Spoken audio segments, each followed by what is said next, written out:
Thank you all for coming here tonight.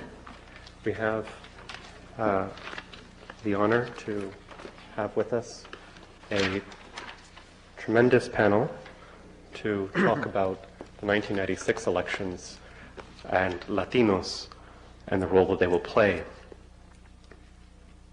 There are now about 25 million Latinos in the United States, about 10% of the national population, and for the last 25 years, Latinos have been playing a greater and greater role in politics. The question is, what will we do now? That's the question we'll have our panelists try to answer, at least give their views and experiences tonight. We have with us tonight 5 speakers. Antonio Gonzalez. He's currently the president of the Southwest Voter Registration and Education Project and the Southwest Voter Research Institute, with which he has worked since 1984. The Southwest Voter Project is a nonpartisan, nonprofit organization designed to encourage Latino participation in politics. We also have with us Councilwoman Ramona Martinez of Denver. She's been active in city and regional politics since 1974. This is her 3rd term in the Denver City Council. She served twice as the president of the City Council and is currently a candidate for the United States Senate. We also have with us Antonio Monroy. He's been active in the Republican National Hispanic Assembly, both as co-chairman and as general counsel, and in the New Progressive Party in Puerto Rico. He was also Assistant Secretary of Housing and Urban Development from 1981 to 1986. Also with us is Representative Esteban Torres. He was appointed Ambassador to UNESCO in 1976 and has been representing the 34th Congressional District since 1982. And finally, we have with us Raul Izaguirre, who has been president of the National Council La Raza for many years. As you all know, NCLR is the largest constituency-based national Hispanic organization and a leading Latino think tank in Washington, D.C. We'd like you to welcome our panelists tonight. Please give them a warm welcome.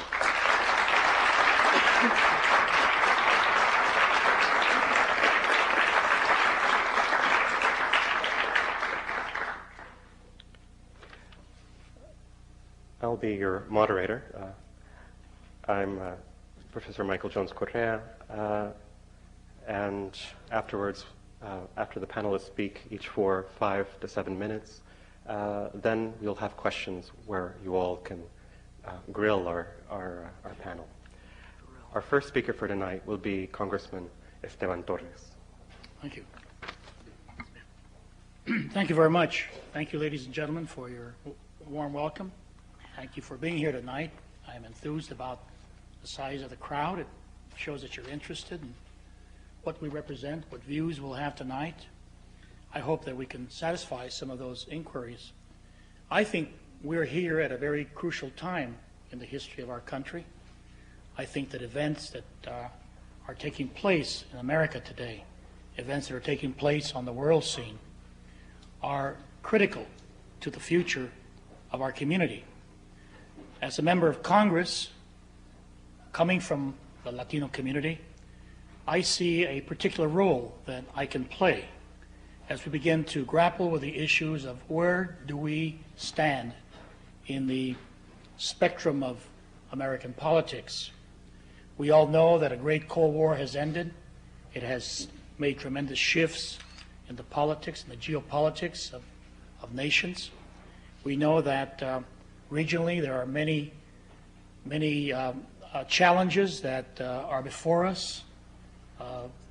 A Latino summit was held not too long ago to deal with the questions of economic and social integration of the hemisphere.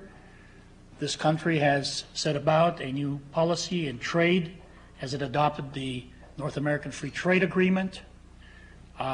We are seeing in current days the polemics of politics as they take place in the Caribbean, the U.S. vis-a-vis Cuba. We've seen the demise, if you will, of dictatorships in Central America, in the rest of the Americas. We're seeing some rather dynamic developments in a neighbor to the south, Mexico, and the turmoil that that country goes through in its economic and political process. We're seeing uprisings in Mexico and how those will play upon the Mexican leadership in the future of the country. And all of that is having an effect on us, on the United States, on the Southwest. It'll have an effect on us because it will temper the immigration policies that our country has to begin to look at as our country becomes more retrenched in anti-immigrant polemics and feelings. There's a feeling out there that the Southern Hemisphere is inundating the United States, that we no longer control our borders and therefore cannot control our social mores to some degree, that Latinos from across the border are inundating our school systems and our social systems, and that they're having an effect on the American economy and American workers. All of these aspects obviously mean that as elected officials, as community leaders, you as students and future policymakers have to begin to take a clearer view of the defining process of what and how you're going to partake. What are we going to do as a community as we face the eventuality, not too far from now, of a presidential election? Where will we fall in that particular aspect? What will we do? How will we be able to promote, coalesce, move those voters that think like some of us think towards the two political parties that will vie against each other? I'm a Democrat. I have to make that known from the very beginning here to you. I am for the re-election of the president. I am for pursuing the policies that his administration has set forth. They're not all complete. I don't agree with everything, but I think that we have to begin to play the role where some of the things that the Clinton administration doesn't want to do, where they say no, we can make them say yes. And I think that's to the degree that we have to then concentrate on the body politic. How will we as Latinos in the United States formulate our political strategies? From one perspective of late, and I think with any kind of political campaign, you need financing to make sure that you're able to elect the people that represent our community. Heretofore, we've not been the kind of community that raises tremendous political funds. But I think we're changing. I think we're understanding that you need to have some economic clout to back up the campaigns of individuals who will represent us in the United States Congress and in the House and in the Senate, and eventually in other appointed positions. Therefore, very recent, there was a restructuring of Hispanic PAC USA as a national entity to begin to create large-scale funding to promote the candidacies of qualified candidates, Latinas and Latinos across this country. I think we need to do that. I think we need to break down that into regional levels to do that.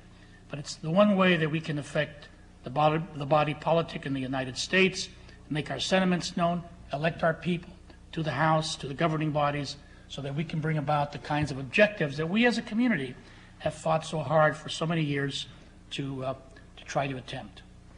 Thank you. Our next speaker will be Antonio Gonzalez. Thank you. Buenas noches. Let me cut right to the chase. I don't want to bury my lead. I want to take you to November 6th, 1996, and tell you what will be the post-election analysis as far as Latino participation in the 96 elections. What it will look like. I'll tell you now what I'll be saying on November 6th because I'm so certain of it.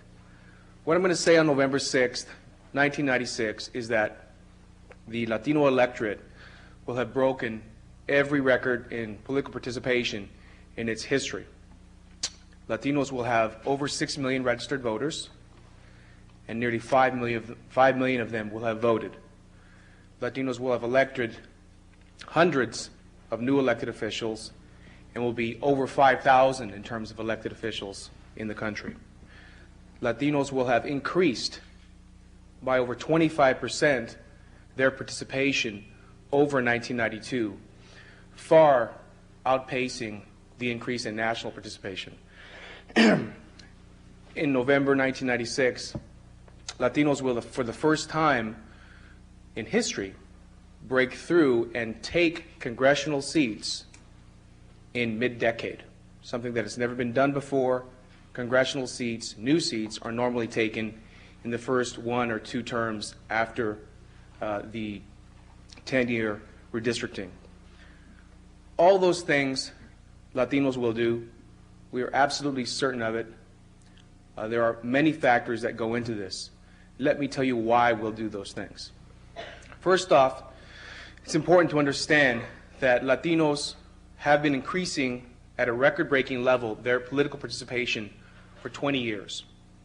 Since 1976, we've been the fastest growing group in the country in terms of registration and voting. We have expressed a massive movement towards political participation, more than tripling the number of elected officials. We had only about 1,300 in 1976. We will break 5,000 in 1996. We had about 2.5 million about 2.5 million voters in 1976. We will break 5 million in 1996. We had about 3.5 million registered voters in 1976. We will break 6.5 million in 1996. These things have been happening because of a general movement towards participation. Generally speaking, Latinos are the contrarian group in American politics. While most groups are dropping out, Latinos are dropping in. Latinos, because of our immigrant heritage, want to be part of the American system, and in fact often have to kick the door down to get in. That has been happening. Excuse me, that will continue to happen. But there are other factors that are involved that are speeding up and broadening that giant parade towards political participation, towards power, if you will. What are they? First off, there is a backlash against Latinos in the United States. That is, the movement against immigrants, Proposition 187, and many of the cute things that are being done in Congress, unfortunately, and not by gentlemen like this, but by others, have created tremendous anger and passion in the Latino community, so that you have great numbers of new citizens coming through the process now, where we had lagged as a people in that area before. Huge numbers. In Los Angeles County, for example, over 100,000 per year are becoming new citizens. These are basically Mexicanos and Central Americans. There is as well what we expect to be very close elections in states where Latinos are concentrated. Latinos tend to be concentrated in 10 key states. They're not spread out as other ethnic groups are. Those states include megastates like Florida, Texas, New York, California, Illinois, and other key states that will be very much in play like Colorado, New Mexico, Arizona, New Jersey, and your own Massachusetts. Moreover, these hot elections, these close elections, will be in play at every different level. No matter what anybody says, this presidential race is going to be a squeaker. It'll be very close. You heard it here. And Latinos will be a very important factor in it. Moreover, there will be very contested races at the congressional level. So that, for example, in a place like Texas, which no matter what is going to go Republican at the presidential level, at the congressional level, will be hotly, hotly contested between the Democrats and Republicans. Third, there will be very hot races at the state legislative level. This is increasingly important because, why? In 1990, in the year 2000, there will be another redistricting, and the Voting Rights Act will not be in play in the same way that it is now because of recent Supreme Court decisions. Therefore, organizing for more congressional and state legislative And better districts in the year 2000 means that one has to organize and contest at the state legislative level in 1996 and 1998. Finally, and perhaps most importantly, there will be many hot issues that will keep the passion high in the Latino community.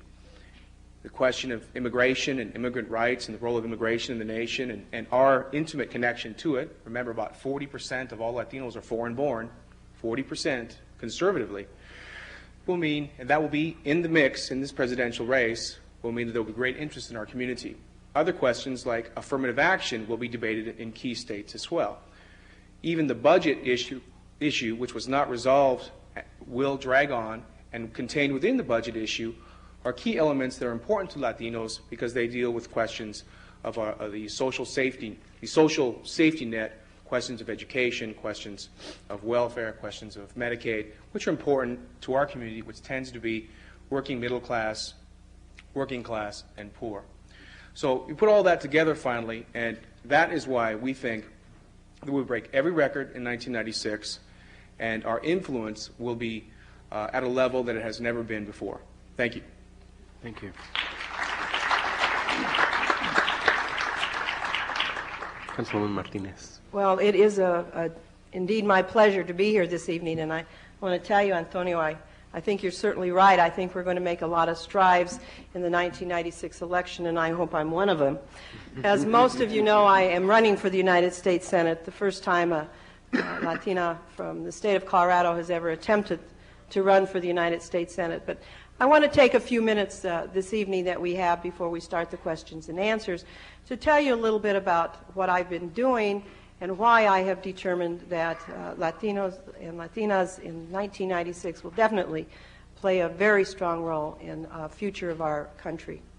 You know, about 6 days ago, I stood on the steps of this Capitol in the city and county of Denver, and there was a group of young students that were there. They were protesting. They were protesting because the state of Colorado will have an initiative similar to Proposition 187 on the ballot in November. And they were concerned that they would not have the same educational opportunities if that, in fact, passes.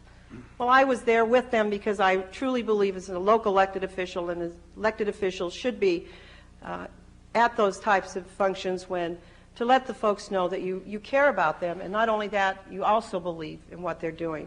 Equal opportunity for everybody in this country. But when I got up to make my remarks to these young people, I said, you know, you can be here and you can protest and you can protest, but if you're not registered and you don't vote, you can't complain. And they listened to me, and I said, and I want you to go back to your universities and I want you to start thinking about how many of you are registered and how many of you have voted in the past. Because there's nothing more important in 1996 than to register and vote. And so that was my message to them that day. And just Saturday, I was at a function at a Kaiser Permanente Latino Association, an association that decided they needed to organize, and that Latinos in this huge HMO needed to have a voice.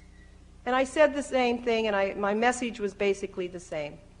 If they didn't get involved in their local organization, and they didn't start at a grassroots level, and they didn't go out and register to vote and participate in what is now probably one of the most unpopular, I think, professions in the country, and that's politics and being elected to office, that we will never, ever have our true voices at the table.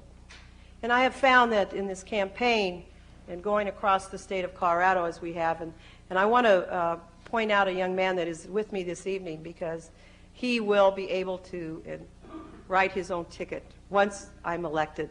And that's my campaign manager, John Soto, Jr. John, raise your hand. Come on. Thanks. I want to bring that up because I think it's important for you to know that when you run for national office and you run for the United States Senate, there are no Latinos that you can pick out of this catalog of political consultants. There are no Latinos that you can look at for media consultants, national media consultants. And there are no Latinos that you can look at for fundraising. And I was very disappointed to find out that, you know, There wasn't any Latinos in this book, this catalog that the Women's Campaign Fund has out there, Emily's List, and all the national women organizations, who, by the way, are supporting me.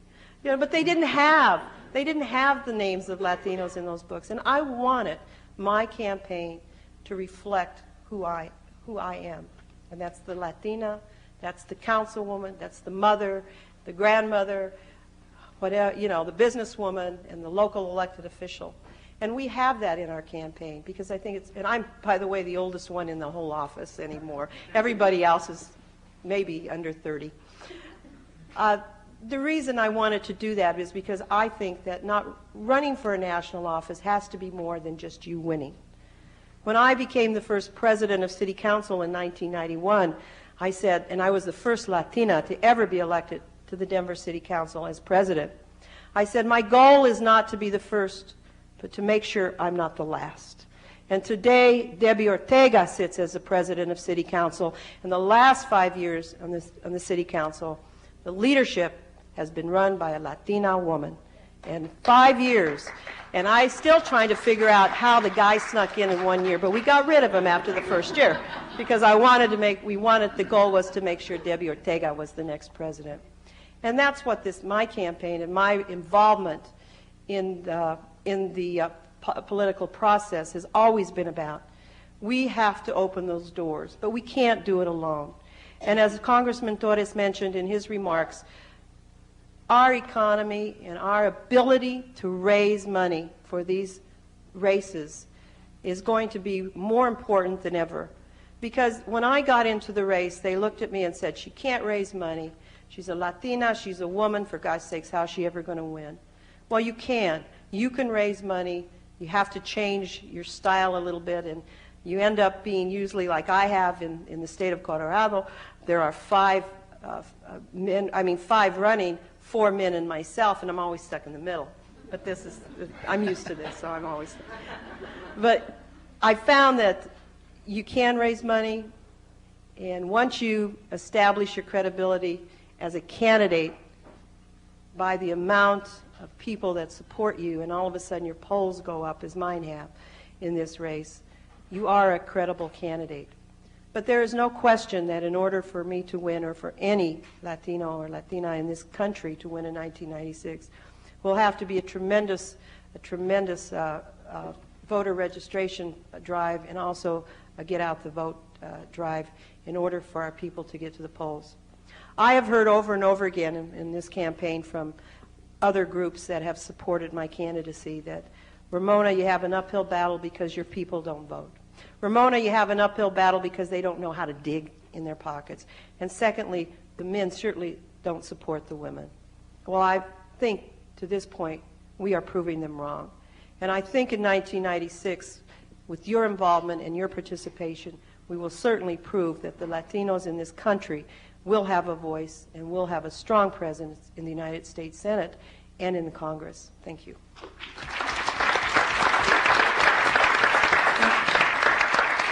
Thank you. Antonio Monroy. Buenas noches. I feel very good being in such good company of such distinguished colleagues, many who have been friends for many years. And also by being here at the Kennedy School of Government, I came to an executive program in 1978. And our group, the last night we had a farewell party, and it was held in this same room, which had not yet been inaugurated because they had not finished building. So it's a little emotional coming back to be a speaker here, even though throughout the years, I have come many times to visit back at the school. I wish Mr. Gonzalez's predictions were true, but I am not as optimistic. Just perusing the voting and registration in the election for November 1994, I have seen some very disturbing numbers. In the general population, 62% of eligible persons are registered. In the Hispanic community, unfortunately, from 62, that falls to only 30%. Out of 17 million eligible Hispanics to vote, only 5.2 million are registered. And then when in the general population in 1994, 44% of people voted, of those registered in the Hispanic community, that was only 19%. So those numbers are, to me, very, very disturbing.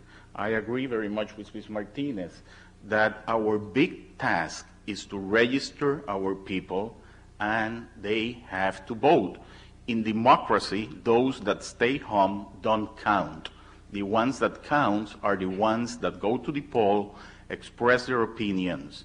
On the positive side, yes, we happen to be in the states with big electoral votes: California, Florida, New York, Texas, Illinois, and that's very important, and that gives us some leverage. But still, I think that to carry the Latino agenda, we have to get our people registered, and we have to get them to vote. I think that the Hispanic community politically suffers some kind of problems because the Congress of the United States, on its wisdom, define whites, define Hispanics, blacks, and there was this group, and they called them Hispanics, something that most people that are born in the countries that are Hispanic don't call themselves Hispanics. So Congress created that term, which is very misleading. It's very misleading because we come from different parts of the country and we have different interests. For example, the big three groups, the Mexican-American community, the Puerto Rican community, and the Cuban community, they have very different policy concerns. So it's very difficult to speak with one voice. For the Mexican-Americans, immigration is a big issue. For the Cubans, it's foreign policy. For the Puerto Ricans, it's status of Puerto Rico. Probably Puerto Ricans on the immigration issue will tend to fall in a different position than the Mexican-Americans in California, because we in Puerto Rico are being overrun by illegal immigrants coming from the Dominican Republic, and we have that problem. So we have that problem that we face different issues in our different communities.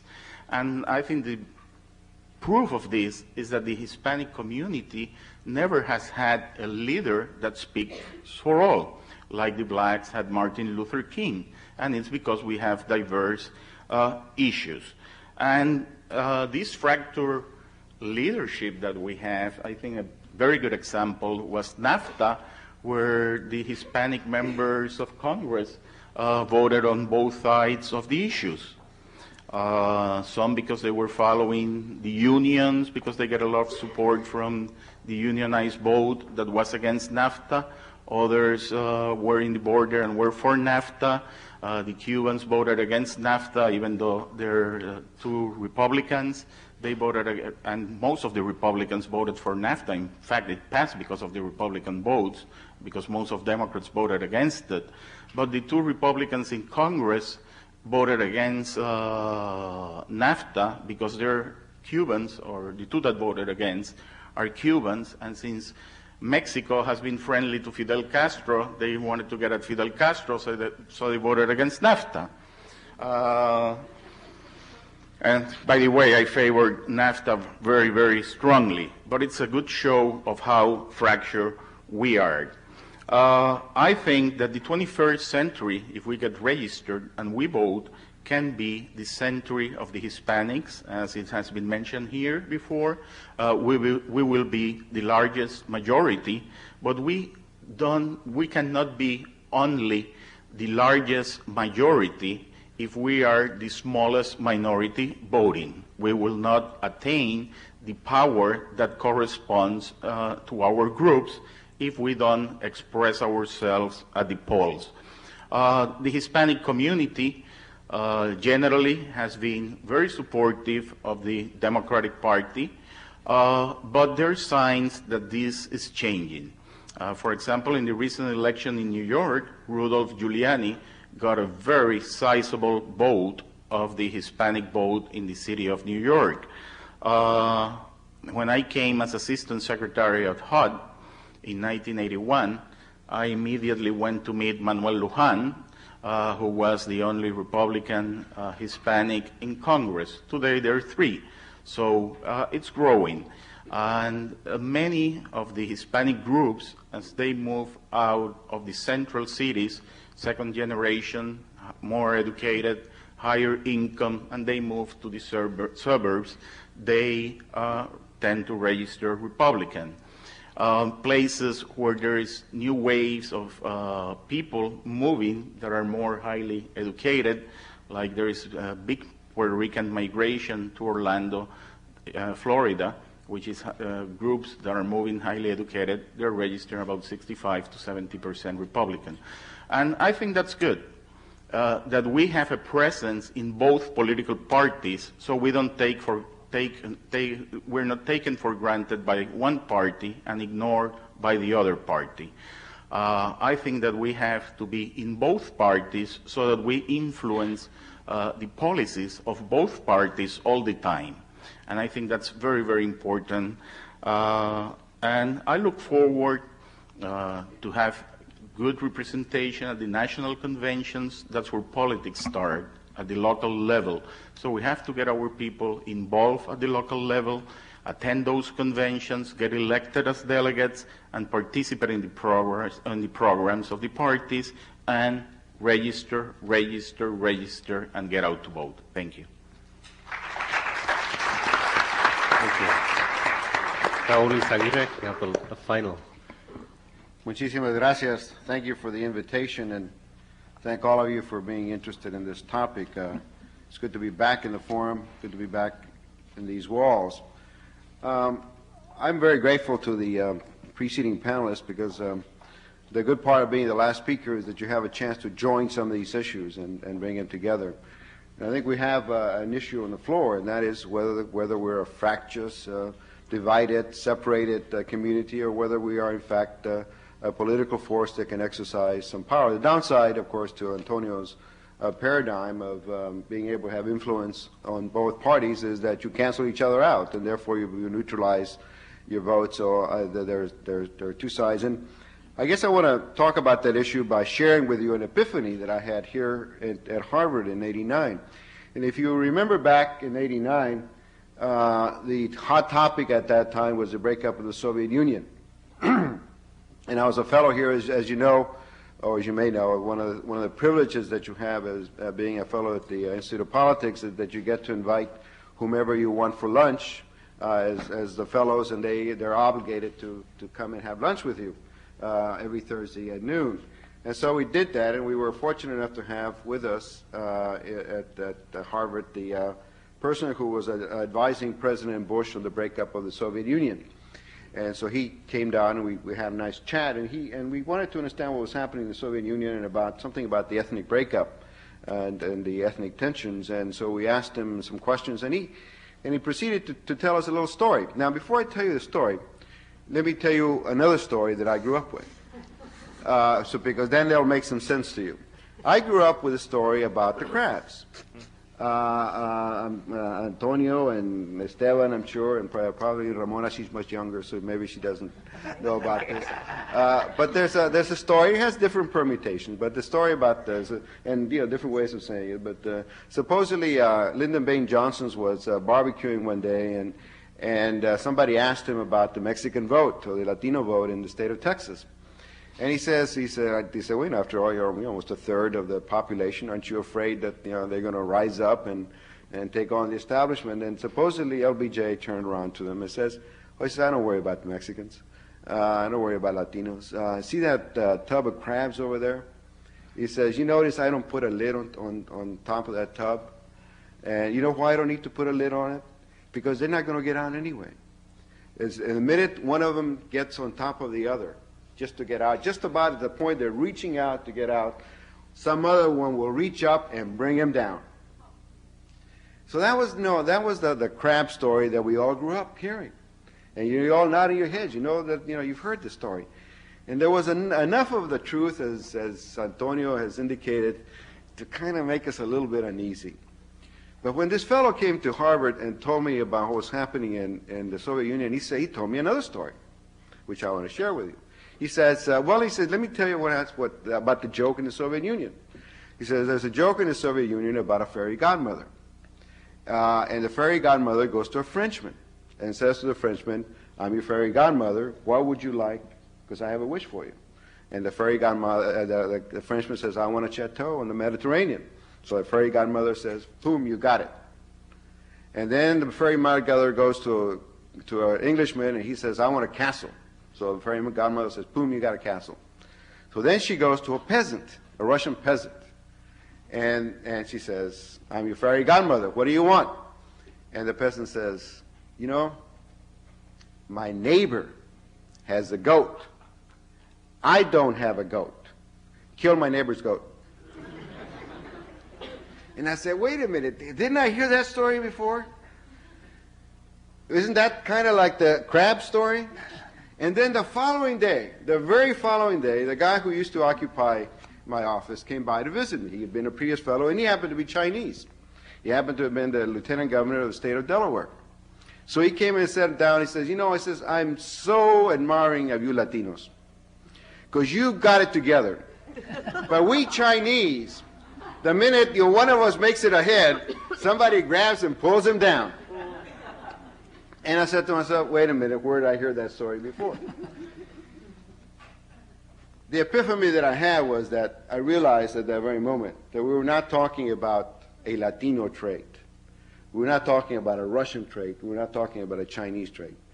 What we're talking about is the same phenomena that happens with any oppressed community. And that the only way you get beyond that is begin to have a sense of power.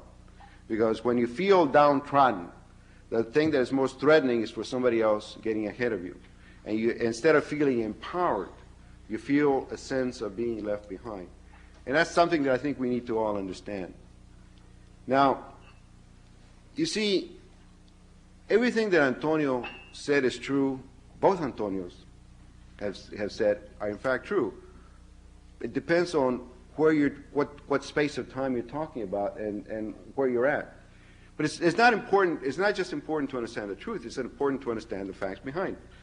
Now, first of all, let's get rid of the notion that there's something genetic or culturally wrong with being Latino.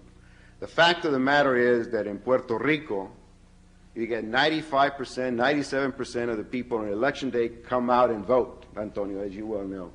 That means that there's nothing culturally inhibiting us from vote. I was monitoring the Mexican elections during the last presidential election. People walked 30, 40, 50 miles to come out to vote. We would be proud to have the voting turnout in the United States that Mexico had. There's nothing about Mexico being Mexican, being Puerto Rican, being Cuban, being anything that makes us not vote. What keeps us from not voting? Well, there's no mystery about it. There's really no mystery about it. Who doesn't vote in this country? The poor don't vote. We have the lowest per capita income. Who doesn't vote in this country? The uneducated don't vote. We have the lowest educational attainment of any group in this country. The young don't vote. We're the youngest group in this country. On and on and on. So when you correlate our demographic characteristics with other factors, with the factors that influence voting, and also when you correlate, the other reality is that we traditionally, although I think it's changing, and Antonio Gonzalez indicated to you why it's changing. We used to not be able to naturalize. We had the lowest naturalization rate of most people. But you know what? It is exactly the same naturalization rate as the other contiguous country, Canadians. There's nothing about being Anglo-Saxon, presumably, that keeps you from wanting to naturalize.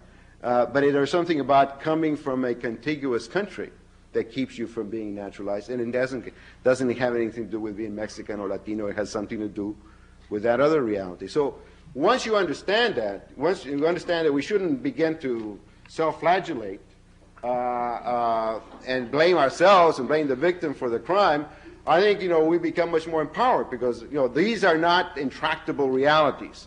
We're not going to always be poor. We're not always going to be young, and I'm a living proof of that. And so those things are going to change. So they're changing in an enormously rapid way. The other question is there such a thing as a Latino community? And it's important to understand the nuances and the differences, but it's also important to understand that there are things that bring us together. The fact of the matter is that the polls show unanimity, almost unanimity, in terms of civil rights, support for civil rights in the Latino community. We are all united. There is more support for bilingual education in the conservative, Republican, Cuban-American community than there is in the Puerto Rican so-called liberal democratic community. There is more support for affirmative action in business in the conservative, Republican, Hispanic community than there is in the rest of the Latino community. So that there are issues of bilingual education, of language, of citizenship, of immigration, of civil rights that the polls show are very unifying ways. Another one is the media. Everywhere I go, when I point to the fact that only 1% of the images on television are Hispanic, and that we're now portrayed more negatively than any other group in this country, and that we went from 3% in the 50s to 1% now, that gets people angry, and it gets them excited, and it gets them united. So I think that there is enormous unity. What is also real is that, of course, we lived we were in regional minorities that are now becoming a national minority. There simply weren't Puerto Ricans in California, but now you go to San Jose and you find 70,000 Puerto Ricans. There weren't Mexican Americans in Florida. Now you go to Homestead and you find tens of thousands, 40, 50, 60, 100,000 Mexican Americans in the Southeast. You didn't see Mexican Americans in New York City. Now you got 300, 400,000 Mexican Americans being in the city of New York. Now that change in population has made us much more of a united community. And I always say, you know what? I've been around this country, and you'll find as much relationship between a Puerto Rican from the Bronx as somebody from East LA. And you'll find a lot more relationship between a Guajiro from Puerto Rico and a Manito from New Mexico, because it's what we've attributed to differences in ethnic subgroups, in fact, are really not more than an expression of our geographic reality. And that once you start being together, and the other reality is, remember, the Sicilians never thought that they were Italians, and the northern Italians never thought, we were sure they were never not Italians. Something happened. Sephardic Jews didn't think that or at least Ashkenazi Jews didn't think Sephardic Jews were real Jews. What happened? The Holocaust came along. What happened with the Italians? They got defamed by the media. They were all tagged as mafiosos, and all of a sudden they became an Italian identity that wasn't there. Regardless of what we think, there are bigots out there who can't tell the difference between a Puerto Rican and a Dominican. To the bigots, we're all spics, folks. Let's understand that. And so that reality is going to manifest itself, and it's going to make a difference. Now, let me just end by sharing with you a couple of other thoughts. What has characterized this country is a black-white paradigm. All our policy, all our discussion, all our debate, everything around, whether you turn on the television, everything else, now, that has done enormous disservice to this country, to good, legitimate discussion about issues, about race relations, about ethnic relations. That is coming to an end. It has to come to an end. The demographics are so compelling, the reality is so overwhelming that paradigm is going, and it will be gone, and it's time that we catch up to the new reality. The other reality is that this country has been Eurocentric in its foreign policy, and that has got to change. As Congressman Torres indicated, our future is in the new world, not in the old world, and this country is beginning to realize that. So I guess I would, to conclude, I would end with fundamentally an optimistic view of our future. We are, listen, and I got it from the horse's mouth. I've talked to folks in the political campaigns. They understand very, very clearly that the Latino vote may well decide the election of the President of the United States in 1996. Thank you.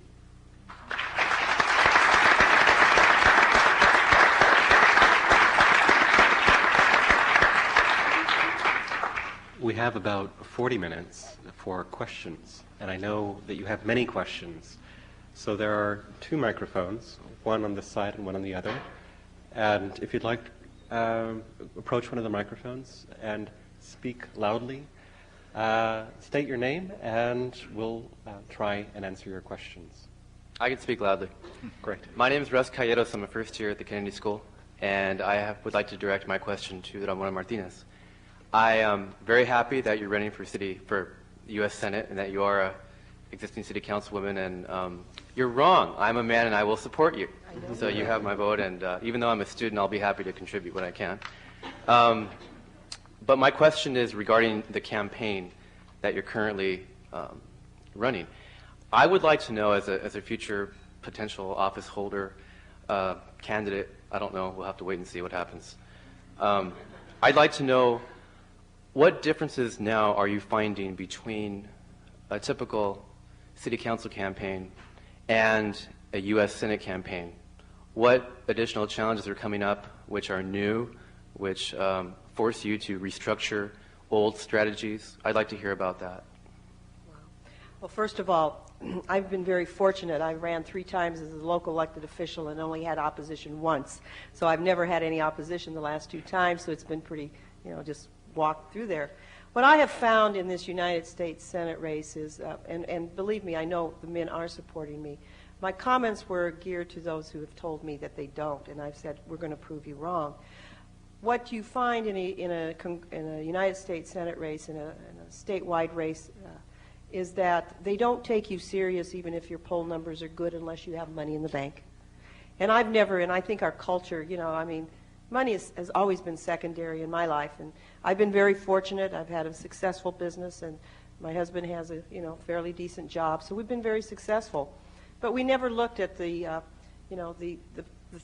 thought that it was the money in the bank that was going to make the difference. And that, to me, is probably the most disturbing thing. One of the things I certainly think we need to do in this country is finance reform on campaigns, because it's so darn expensive. And if you're going to run for any kind of office, even locally, it's going to cost you a lot of money. And I don't think that we, as a community, really have those resources available to us. And I think we're going to have to develop even more resources like the Hispanic PAC, et cetera, all over the country. Secondly, as a woman, and I joked earlier that I'm sitting between all these males again, I find myself as the only woman on the Democratic ticket right now, finding myself that a lot of people think that, first of all, a woman in the state of Colorado, can she win? And particularly a Latina, a woman, Latina and a woman, double-edged sword. But I think we're proving them wrong. I'm thinking that I have been able to get the crossover and the different communities behind my campaign that we have to work harder, of course, but we're proving them wrong. Thank you. Good luck. Thank you. Hello, my name is Eddie Ramirez Duque, and I'm here at the Kennedy School. And I wanted to give Mr. Gonzalez an opportunity to sort of rebut the comments by Mr. Monroy and have maybe a little cross-discussion in that respect. Thank you. I think Raul sort of put his finger on it when he said it depends on if you're looking at the glass as half full or half empty, with some qualifications. First, I want to speak about, and I don't want to be too academic or too confusing, but I guess this is the right place to be academic. On the question of how many Latinos are eligible to vote, it is a common mistake in the media, in academia, to look at census reports at what they call voting age population, VAP, and conclude that is true what they say about Latinos. For example, in the report that my tocayo Antonio speaks of, the 1994 census current population survey, they say that about 17 million Latinos are eligible by voting age to vote. Now, that's true, but it's not true, because who votes? 18 and over and a U.S. citizen. So in reality, the eligible Latino population to vote is 17 million minus 40%. So the real universe, if you're in elections, And that's what we're talking about, is elections is not 17 million, but more like 11 million. So of that 11 million, you had about 60% registered to vote in 1994. See? So you see how there's a little game with the data. If you're not aware of some of these factors, and I'm saying that my brother is not, but oftentimes in the media and academia, this second level of questions aren't asked. Second, in terms of percentages, I think Raul hit it right on the head. If you look at the Latino population, it is younger, poorer, and less educated. So that if you control for those factors, and you look at Latinos that are 30 years old and make $20,000 a year or $25,000 a year and have a high school education, they're today, different from 20 years ago, that group is voting at almost exactly the same rate as Anglos that are 30 and make $25,000 a year and have a high school education. Okay, so once you control for those factors, the real difference between the Latino registration rate and the Anglo registration rate is the fact that we're younger, poorer, and less educated.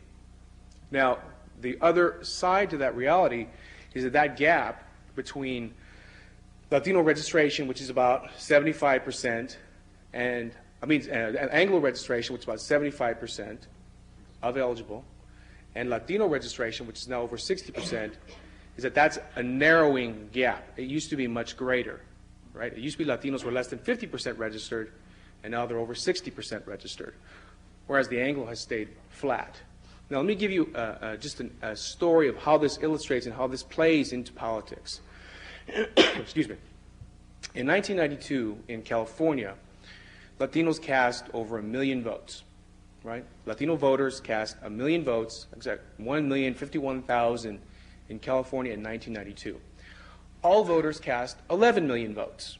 Pretty good, about a 10% increase over 1988 for all voters, a 50% increase over 1988 for Latino voters.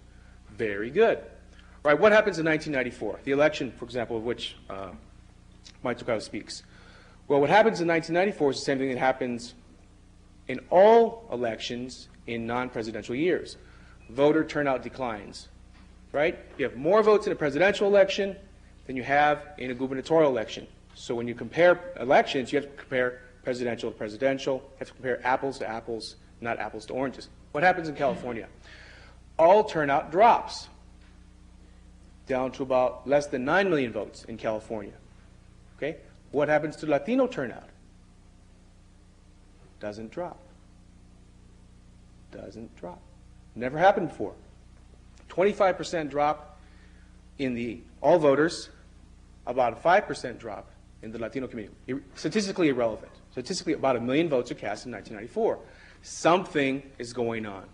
Latinos go from being about 9% of all votes cast, one of 11 people in 92, to 11% of all votes cast, one of 9 in 1994, up from 1 of every 16 votes cast in 1988. Dramatic movement. Dramatic movement. And that's my point. You have dramatic movement. The glass is filling up rapidly. There's still, obviously, work to be done. I think Mike Tocayo has pointed that out. But one has to have a sense of the rate of increase and how it matters in politics. In California, there will be a very close election. For example, alluding to Raul's point, finally, Latinos may decide who's elected to be the next president. Conventional wisdom says, who wins California wins the election. That may or may not be true. I'm not saying it is. But if we assume it is true, and it's a close race, let me tell you, through this parade that I explained before, and massive organizing efforts that many groups are involved with, there will be over 2 million Latino registered voters in California for 1996. There's 1.8 million now. It'll be up over 2 million in November 96. There will be 1.5 million votes cast. You tell me, it's 49 to 51. Latinos cast 1.5 million votes. Does it matter which direction they sway? Does it matter who champions their issues and who bashes their issues? Let me tell you, it matters in California. Finally, on cohesion of the Latino, the Latino community, regarding Nafta, I think it's a very, very good example. If you look on the surface, Mexicans voted one way, Puerto Ricans and Cubans, for a variety of reasons, voted the other way. 9-8. Not a consensus. But if you look at the 54 congressional districts where Latinos have over 100,000 in population, which is generally considered, if you have 25% of a congressional district, you have influence. These are called, you all political scientists, called influence districts, right? Right? Okay. Right. 65% of those members of Congress, regardless of party, in Latino influence districts, regardless of Mexican, Puerto Rican, Cuban, voted for NAFTA. Okay? Antonio Monroy, would you like? I think that what I said was not necessarily against what Antonio said. The only thing that I take issue with him is with his comment now that the population by the census is 17 million, and then you have to take the younger ones that are less than 18 years. The population, the census, 17 million persons are eligible to vote. According to the census, the Latino population is 25 million, and that's where there is that difference of 8 million between the 17 that are eligible to vote and the 25 million, other 8 million that are young or are non-citizens. But the statistics in the U.S. Census, and I have it here with me, which, by the way, is very curious because I ordered it, and $20. Ramona knows. She has been looking at the Colorado figures. But government efficiency, I got the odd number pages and not the even number pages. So now I have to go and get the other ones. But I don't think that basically we were contradicting ourselves. On the contrary, we were, like he said, this glass, I was speaking about the full glass and he was speaking about the empty part of the glass, but we were speaking about the same thing. All right, we have some more questions. Hi, my name is Serena Cruz, and I want to go back to this issue again. I mean, we can talk about numbers till we die, and I really don't think that that's where the central discussion debate should be. If we look at the last election in California, in fact, when we voted, we didn't vote as a block, and Prop 187 passed. And Prop 187 didn't have to pass had we turned out in full enough numbers and had we voted as a block. Whether we could disagree, we voted 35% for Prop 187. But, and I think that where this takes me is that we have to talk about where are the issues that we can get together on, and how are we going to mobilize to support those issues. And aside from that, if in fact there is such dissension across and among groups, then don't we have to talk about a different strategy? Don't we have to talk about forming pluralistic strategies with other groups of color, with other coalitions of class, gender? And I guess I'm just a bit concerned that by just focusing on Latinos and thinking that we're a bloc, but when in fact we're not, we're going to continue to be in the pot and not get anywhere. If I may, I don't think there's any disagreement with forming coalitions, and that's clearly where we need to be. And I think we need to be much more aggressive and smarter. We need to also demand something in return. We've been very generous with the support of a lot of issues and a lot of movements, and we haven't always extracted a response back. But I just want to at least get the facts correct on 187, because I think that, in fact, is one of our more prouder moments. Remember, our community is no different from another community. It gets influenced by the media, and the media was extremely negative. You know, it postulated a lot of, it postulated the immigration issue, or framed it in a way that made most folks be against immigrants, and whether they were, no matter who they were. So when the initiative started, 70% of the Latino community was for 187. And Pete Wilson was very adept at getting this information back to us and saying, you know, you guys out there are the fringe. I really represent your community. You don't represent your community. We started to work together. We started to form alliances, coalitions, and Esteban, I'm sure, can give you his chapter and verse because he lived it. And folks who never talked to each other started talking to each other. And by the election time, 70% of our community voted against 187. Now, that's an enormous victory for our leadership, and I want to celebrate that. It shows that our leadership can lead, and that the people out there are willing to follow our leadership. Let me add just a little item to that. The consequence of 187 has had a dramatic effect on something that heretofore people, Latinos, Mexicans in California would not do. You know, millions of them who were legal residents not becoming citizens. And because of what they saw that 187 was doing to their community, right now, the INS cannot make citizens fast enough in the state of California. I mean, there's waiting lines, there are months and months of waiting. Everybody who is a legal resident in California, just about everybody, is wanting to become a citizen. And the outcry, the rallying cry is, never again will a Pete Wilson be able to do this to us. So it's had a dramatic effect on people's consciousness of wanting to be an American, a citizen, so that they can express themselves through the ballot. Yeah. According to the exit polls, that there seems to be consensus that the Latino vote was about 4-1 against Proposition 187. Telemundo had a poll that showed 78-22. There were a couple of other polls. That seems to be more or less the block. Now you could say, well, that's not a block. Okay, we can debate on what's a block and what's not a block. The other side to it is that I sort of agree with your conclusion about reaching out and having coalitions with other groups, but the way you got there, I think, is wrong, because the truth is that the lesson of 187 is that Latinos standing alone, no matter what, if you're alone, you're the only group for or against an issue, you're going to lose. Everywhere but maybe in New Mexico, right, where we're a preponderant group and nearly 50% of the population as far as the state.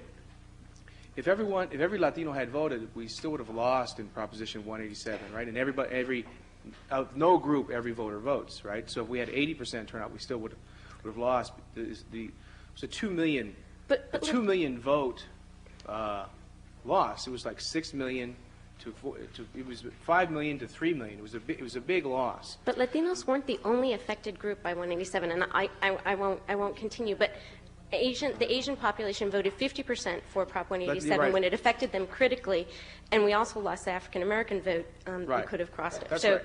that's all That's right. Now that is true. African Americans weren't with Latinos on this issue, and Asian Americans were divided according to the exit polls that we've seen.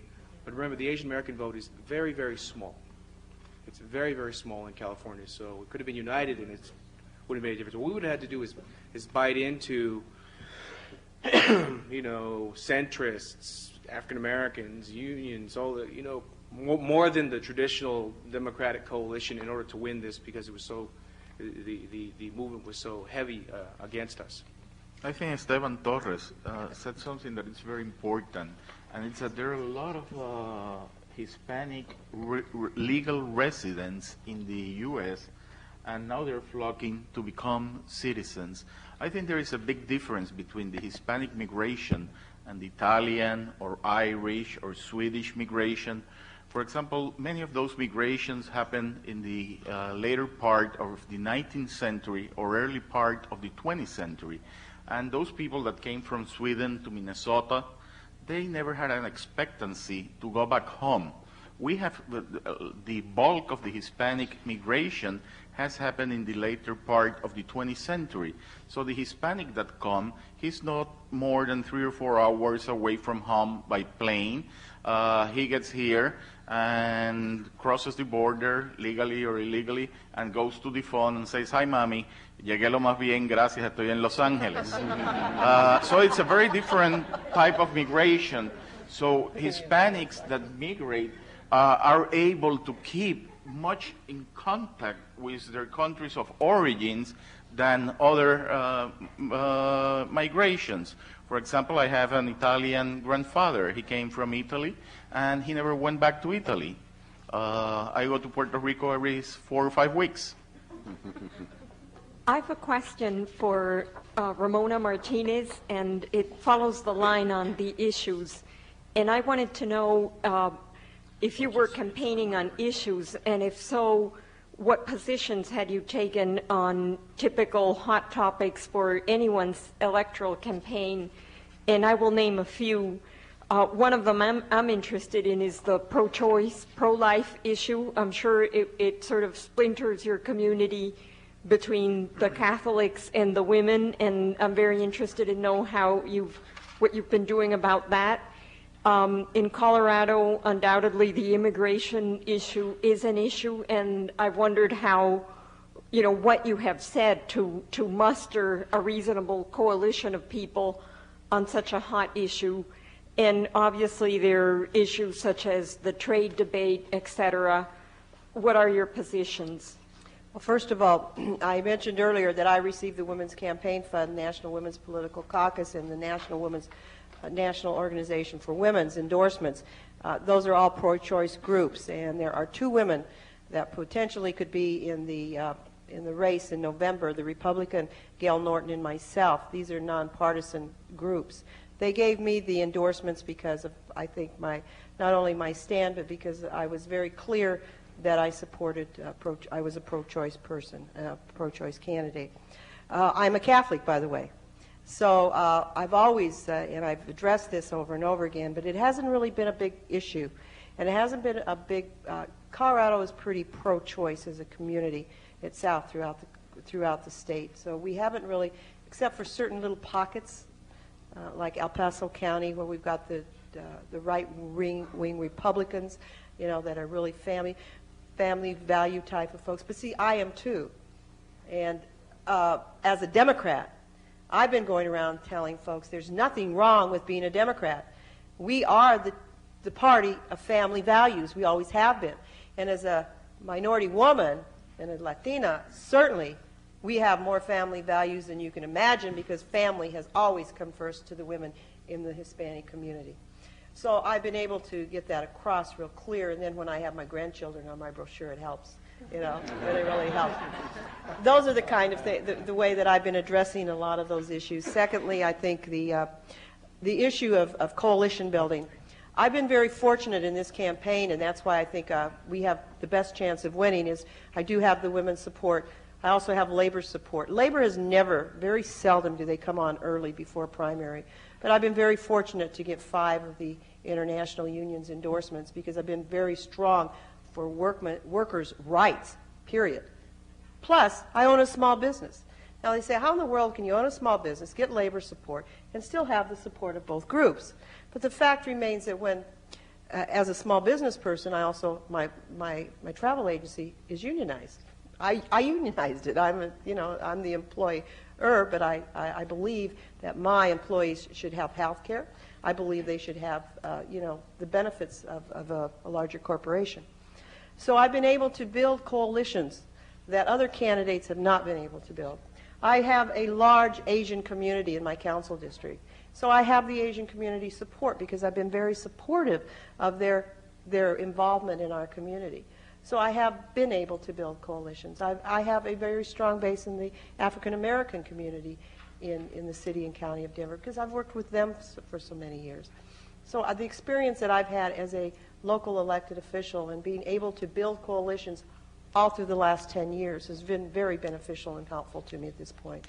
So are you running on the liberal democratic platform, you would say, or how would you describe your position within the Democratic Party?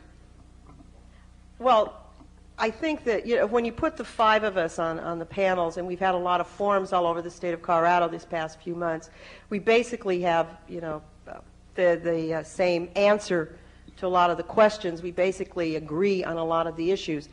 But the one thing that stands out on my campaign, on my candidacy, is that I am very more of, speaking of republicanism, family values. My God, I've worked with families and children. I have a record of being very strong on families and children. The governor appointed me as Family and Children Commission on Families and Children. I helped, put together 17 family resource centers throughout the state of Colorado.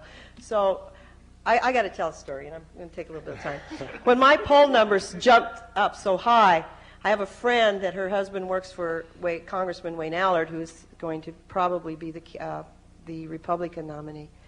And she walked in, and they were all sitting around the table, and she said, Ramona, it was so funny, because all these Republicans were sitting around this table, and they were saying, yeah, but what if she does get the nomination? What are we going to do? She said, well, they're ready for my opponent, who is right now leading in the polls, but we'll catch up with him. But they said, what are we going to do? We can't attack her on being soft on crime, because I've got a really tough record on crime. I've put more cops in the street. Ordinances that I've passed for gangs and graffiti and everything have been very tough. Can't attack me on family values. I have a very strong record on that. Environment, I'm not this crazy environmentalist, but at the same time, I've got a very balanced record on the environment, and have fought environmental issues and have changed our zoning laws in the city and county of Denver so we could have strong environmental, policies in the industrial zone in the city and county of Denver. So they're concerned. The Republican Party is concerned that I get on the ballot and I'm not going to be able to sling the mud at me as they'd like to. And I turned around and I said, well, it's pretty hard for them to sling mud at a grandmother anyway, so, what are they going to do? So the balance that I guess my public record that I bring to this race is very unusual, because I've received awards from the American Subcontractors Associations, who are very more conservative, but I've helped them. I've helped them as small business people. And at the same time, I have labor support because I've helped them. Thank you. Thank you. Question. Hi. My name is Angie Wei. I'm a second-year student here at the Kennedy School. And I know that one of the most divisive issues in the Asian American community, among a whole host of others, is the issue of immigration, the difference between legal immigration and undocumented immigration. And few in the Asian American community support undocumented rights. And I'm wondering how each of you, from where you stand now, looks at the issue of immigration broken down by the undocumented and the legal immigration, or if there should be a division between the two. And also, given your stance on that, how do we build coalitions across the Asian and the Latino communities? Well, this issue will come to visit this week. Tomorrow, debate will begin in the House as to how we pursue an immigration bill. Already in the Senate, this is already moving along, but there is an issue of splitting the bill. I think the tactic has been to try to incorporate both illegal immigration and legal immigration as one immigration bill, because in the country today, as I pointed out earlier, there's an ugly mood against immigrants, against illegal immigration.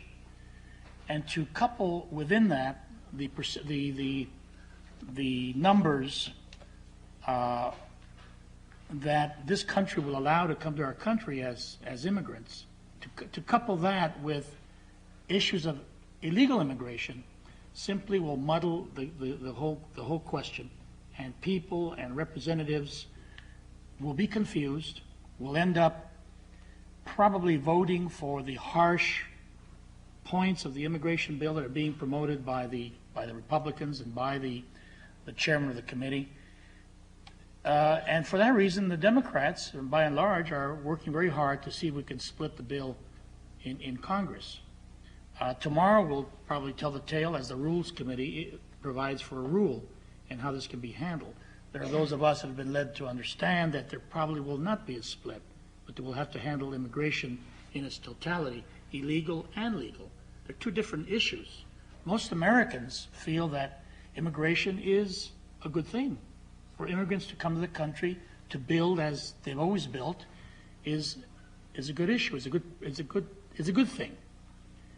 To couple that with the questions of terrorism and narcotics and building fences and building walls, cutting back on immigration from all over the world, to couple that in with the legal aspects of the legislation is going to create a defeat for an immigration bill. I think that's very dangerous. I think that we've got to make the fight. We've got to be able to educate, if you will, our colleagues in Congress that this approach is not the right way to go. Another item that they will bring to the floor is to include guest workers. This is the old Bracero program, bringing guest workers from foreign workers to this country to work in the agricultural sector with the excuse that there are shortages of workers. There are no shortages of farm workers. There's a surplus of farm workers.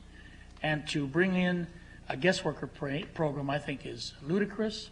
It's harsh. It's inhumane to bring people here and put them in camps and control them as they did under the Bracero program. So we will have a big issue to fight on the floor as this bill comes to us. If I may add, I feel very good about the coalitions we have with the Asian American community, particularly around issues of language and immigration. The Organization of Chinese Americans, LEAP, the Japanese American Citizens League, every single major Asian group that has an active presence in Washington, D.C., is coalescing with the National Council of La Raza on this issue. So I feel very, very good about that. But let me clarify one issue. I mean, you talked about immigration, illegal immigration rights. I was introduced one time as an immigration rights advocate, and I got up and I clarified and said, you know, I thank you. I don't run away from that term, but it's just simply not accurate. We as Latinos, most of us, are not in the business of promoting immigration rights. We are in the business of promoting and protecting human rights. But fundamentally, all of our leadership believes that the United States has a right to control its borders. And we have a right to pass laws about governing the entry of people that are born abroad into this country. But what happens is that when you have something like employer sanctions, which number one doesn't work, but number two puts a burden on an ethnic group, i.e. Latinos and Asians, and has, you know, according to the government's own figures, causes massive levels of discrimination in employment against these two groups. So we have civil rights violations caused by a law passed by the United States Congress, which they promised us they would reverse if the data showed that in fact discriminated, and they failed to do that. So what I want to do is frame this issue not so much as an immigrant's issue, but as an American issue, an issue of civil rights for either people who are here legally or for native-born Americans who happen to have ancestry in Asia or Latin America. I share very much Raul's position on immigration. I am for legal migration. I cannot be for anything that it's illegal. And I think that part of the problem with illegal immigration is that those people that come illegally, they're open to exploitation when they get here. Even the way they cross the border illegally, every once in a while we see all these bans and people dying inside them trying to get illegally, and I just cannot be for that. But generally, I share Raul's views on immigration.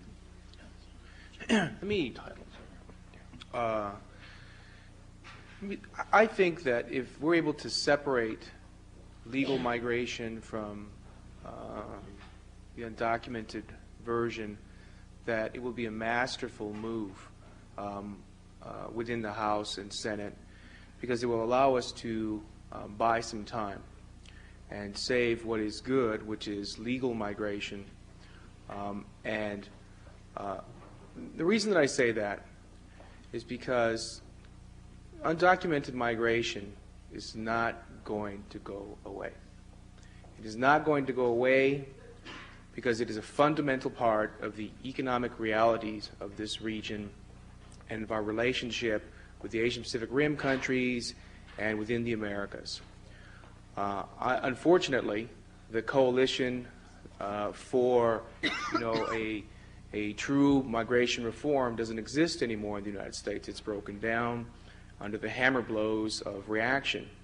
Nevertheless, this issue, I think there's one thing we learned when we passed IRCA in 1986. We thought, okay, we passed this compromise. It was very good in some ways. It brought us employer sanctions.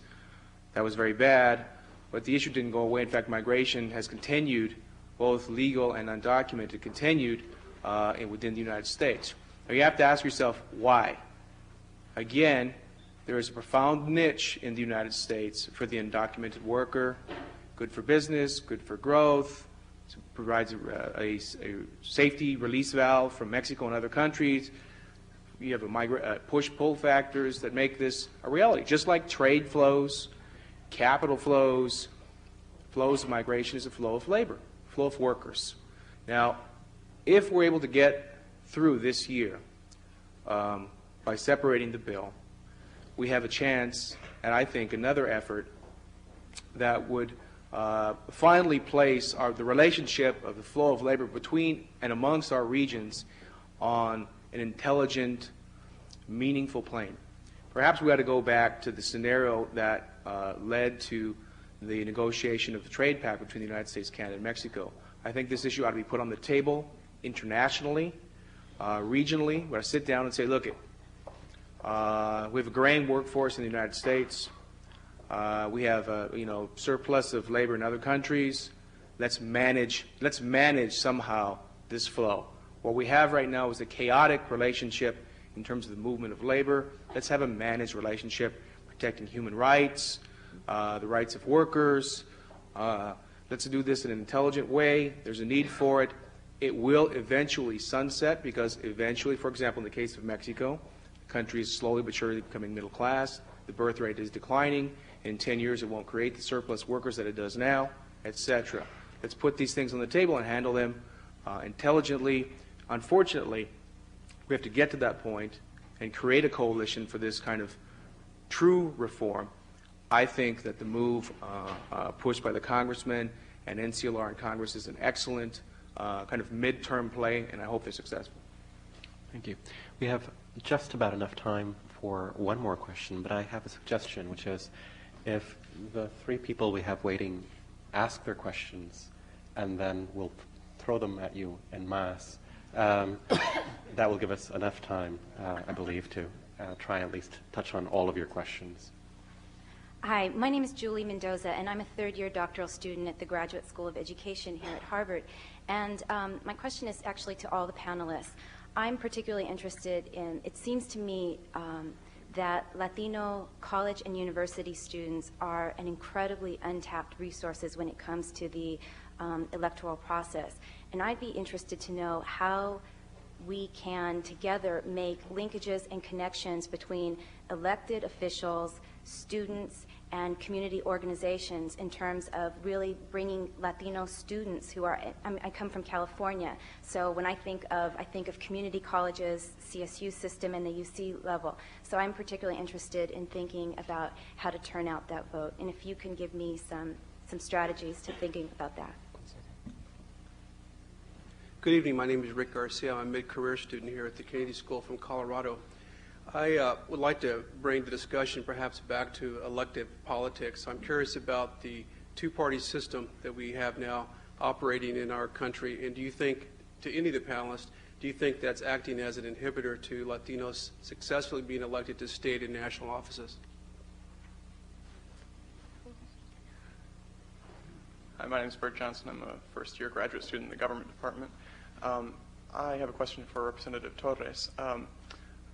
When I think of a voting bloc in Congress that's been very successful, I tend to think of the Congressional Black Caucus.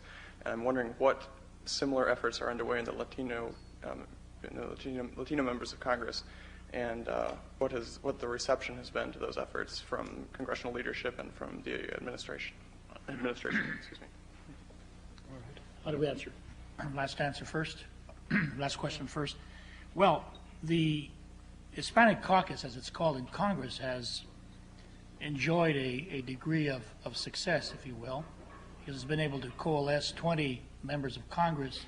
Mr. Monroy pointed out that sometimes we have differences, but even here, with Republicans and Democrats forming a caucus, we've been able to agree on probably almost all issues, with the exception of the Cuban question, because our Cuban American colleagues, have a very steadfast position on this. But other than that, the leadership of the Congress, the President of the United States, the administration, looks at the caucus as an important measurement of Latino issues and how they impact on us as legislators and on our constituencies and on the policies of the U.S. government. They are not as big and as perhaps impacting as the Black Caucus, which is a larger group of members of Congress, but nonetheless plays an important role in those areas that pertain to the Hispanic American community. The downside of all this has been the leadership that has taken over the Congress, the Republican leadership, which has outlawed the use of caucuses. And therefore, the Hispanic caucus, the Black caucus, the Women's caucus, the Steel caucus, the Agricultural caucus, these are no longer. The ability to house them in our buildings, the ability to defray part of our budgets to providing for staff, research analysis, whatever, is now gone. Each of us has to now fend on our own.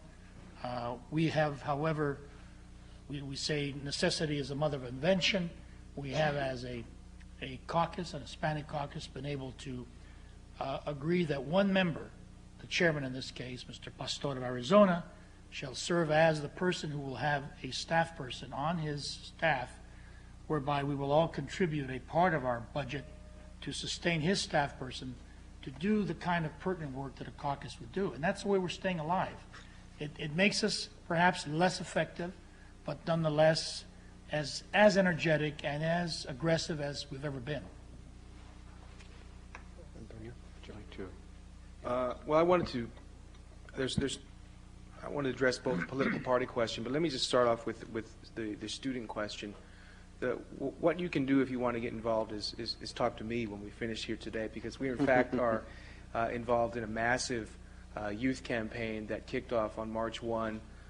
The first phase of which is to register 150,000 high school students to vote through senior class assemblies working in 700 high schools.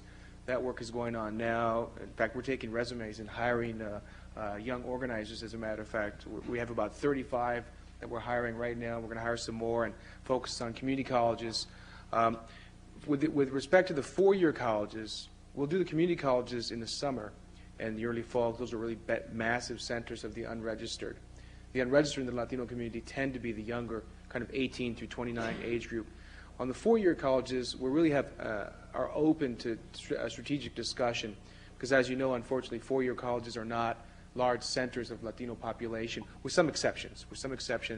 There's some schools, Cal State LA, Pan Am, and other schools. Puerto Rico has a number of schools where there's obviously heavily Latino four-year schools, some in New York City, but for the most part, we don't have a four-year school orientation, but that's a discussion that we're willing to listen on. So we can talk later. On the question of political parties, the question of political parties is a very interesting and complicated question. Maybe the question shouldn't be posed, are they a barrier or a facilitator in terms of Latino political participation? Maybe the question should be posed broader. Are they a barrier or facilitator to participation in general? If we ask the question more broadly, what we do see is that political parties are a declining factor in American politics. They're a declining factor in the politics, in the life of the Latino community. Latinos, for example, used to be heavily Democratic, about 80%. Now they're between 60 and 65% Democratic. The Republicans used to be about 10%. They've risen to about 15%, but they're flat at about 15%. The real group that's growing in the Latino community are those that aren't affiliated to any political party. And that is a trend that's true across the country, the growth of independents, decline to state, third parties, etc. What's the future of political parties? I don't know, ask the partisan guys. I'm nonpartisan. But what may be the future of parties is that we're headed towards a third and fourth party.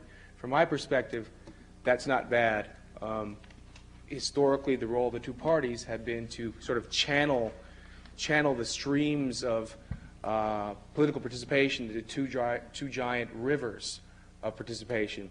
That's been true for 100 years, but over the last generation, less and less, fewer and fewer Americans are in those two giant rivers. If we had more parties, it may be that we would get an increase in participation. But again, I leave that to to the partisan representatives on this panel to discuss more fully. I don't know. I think that's a cop-out. I don't know. Let me start with the education connection. I know as a local elected official, I take every opportunity to speak to young groups throughout my community and throughout the state of Colorado and throughout the country, because I think it's important that we as elected officials, particularly Latinos, go out to our communities to give them an opportunity to meet with us. Not only that, to understand there are some of us out there, even though we're very small in numbers.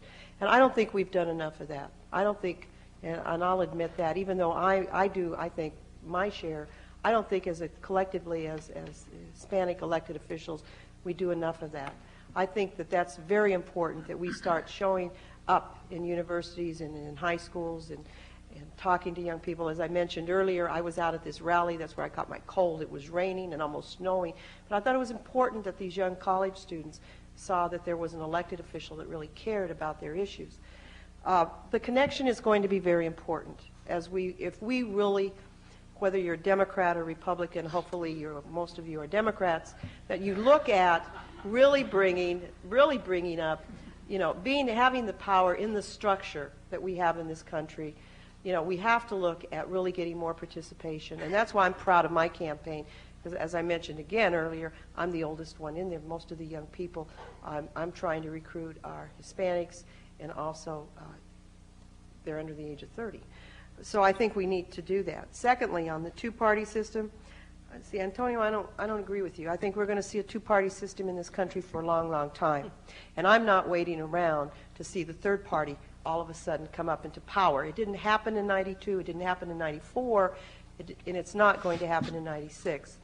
I think what we need to do is determine if you're going to be a Republican, then get involved in the party and really become a good active Hispanic in that party, because as Raul mentioned earlier, civil rights has always been our issues, and they'll continue to be the issues whether you're Democrat or Republican. Just we want to figure out how to handle them a little bit differently. But secondly, I think, too, that as a Democrat and one that's running in a statewide, with a party that is predominantly, and we have no Hispanic state party officers. I'm the only one because I'm a member of the Democratic National Committee, that we really try to encourage our young people to get involved in the party process. We're not involved in our party processes. So again, if we're not involved in that process, we can't really make decisions that are going to affect our community. A good example is what is happening. When we run for statewide offices, we hear about these coordinating campaigns. 92 was Clinton coordinating campaign. I ran his Adelante con Clinton campaign in Colorado with the help of Federico Peña. And we looked at that, and we had a heck of a time getting money. We had a heck of a time getting money out of the Democratic coordinating campaign because they didn't think that we needed the money to register, and we didn't think the GOT. But then they started looking at the numbers. Then they started realizing, my God, look at all those Hispanics in that community.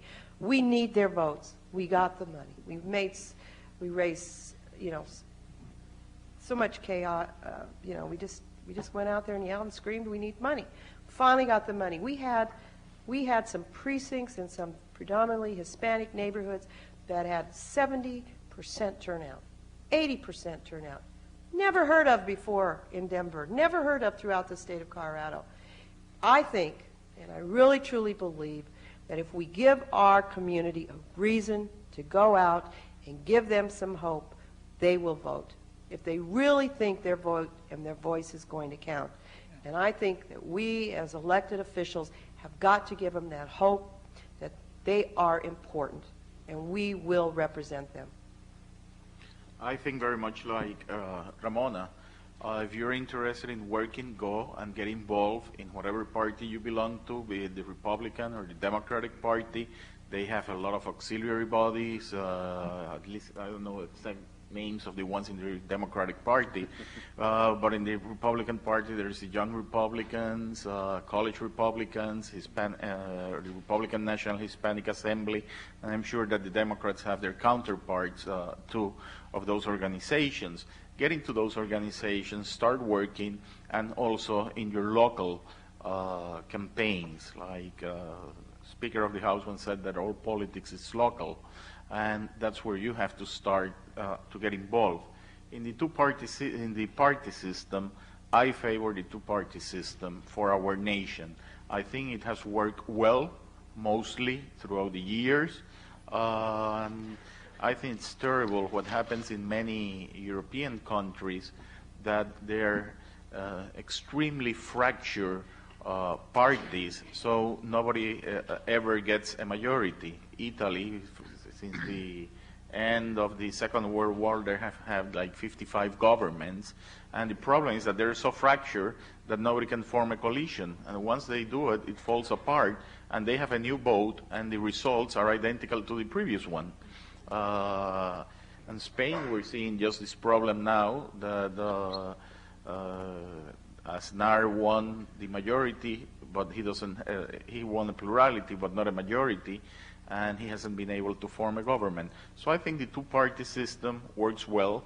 The parties are not monolith. I think they're conservative Republicans. They're middle of the road to liberal Republicans, and the same in the Democratic Party. They're ultra-liberal Democrats, and they're center to the right Democrats. And I think the system in general has worked very, very well. And I think we have, like Ramona said, we have to get involved in whichever party we belong to, get involved so that we can be heard. And the question on the caucus, I think that generally I feel very proud of most of our Hispanic congressmen, be them Republicans or Democrats. Many of them are excellent examples and role models of our community, and we are very, very lucky to have people like Esteban Torres, Ed Pastor, and Henry Bonilla on the Republican side, which are people that really make us very, very proud. Let me, I know I'm the last speaker standing between you and supper probably, so let me be very quickly, first of all, in terms of the college students, I think your premise is absolutely right. They represent an enormous resource. They represent our future leadership, but we need to find and be more creative about ways and how to involve Latino college students in our work. We're doing it as part of our leadership development program. We have a college leaders forum that we're trying to organize. I think we're in about 30-some colleges at the moment. We hope to expand that. And Dianne over here can tell you more about it after the session, and we'd love to have you at our conference. In terms of the two-party system, you see, I guess my premise is not so much the viability of the two-party system, not so much whether we need 3 or 4 parties, but rather what is it that we're doing to hold our own parties accountable. So I got to ask my friend Antonio Monroy and others, what did you do when Bob Dole comes out and says, I'm against English only? I asked of all Hispanic Republicans. I asked them, and I think Antonio can answer this very well, what did he do about Pat Buchanan? He'll tell you, and I think he did exactly the right thing. When he takes on Mexico bashing and he takes on minorities as an issue.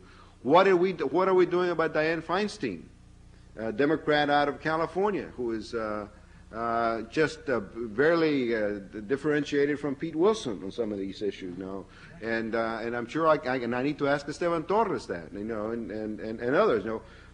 What are we doing to hold people in both parties accountable for our issues? What price are we asking them to pay when they go against our interests? That, to me, is a fundamental question. And I don't think we've been particularly successful at exacting a political price out of these folks who, in some cases, very blatantly have gone against our own interests. On the Pat Buchanan issue, I'm very, very clear. When really against him. All right. Public statements everywhere. Now, I'd like to comment on your response, because I think it's really important for everybody to understand the Democratic Party is not the best friend we have. Believe me, I'm bucking against, quote, the Democratic Party in the state of Colorado leadership is not supporting Ramona Martinez. So I told them, you're going to have to contend with me, and when I win, they're going to have to, whether they like it or not, I will be the highest elected Democrat in the state of Colorado. That's what we have to do. We're going to have to show them that we can be part of their system. I think that, and what I'm concerned about, and I'm hoping that the congressman would agree, that We have got to change our campaign reform laws in this country, because as long as we have the amount of money that is being spent on campaigns, a lot of you young people here are aspiring to run for office. I can tell you it's very, very expensive. And we usually don't have the kind of resources that the other folks have. And the Democratic Party, and I'm a member of the Democratic National Committee, and I get very upset when they sit down and they look at the candidates and they say, well, this guy or this woman over here, she's raised more money than this one has, so she's probably going to win. They're not looking at your qualification. They're not looking at who really represents the Democratic Party or who really stands for the values that we, as Hispanics, are all about. They look at whether or not you can raise that dollar. And I think it's time that we show them that they have to be accountable to us too. And that's what basically too is what I'm up against, and what I'm trying to do is say, hey, I'm out there, you have to contend with me. The Republican Party doesn't know what to do with me. And guess what? The Democratic Party is still saying they want the other guy because he can bring in $500,000. Ramona Martinez can't. Well, we've got to stop that. And the only way we're going to stop it is with campaign and finance reform. And I'm just hoping when I get there that's one thing we can really do. Otherwise, you're not going to have the opportunities to run for those offices.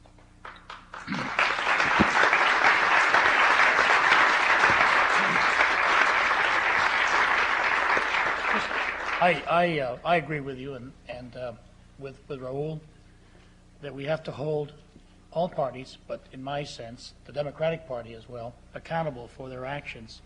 Let me tell you, it's not an easy role living as a Democrat. I mean, just because we're Democrats and the administration's Democrat doesn't mean that we get our way.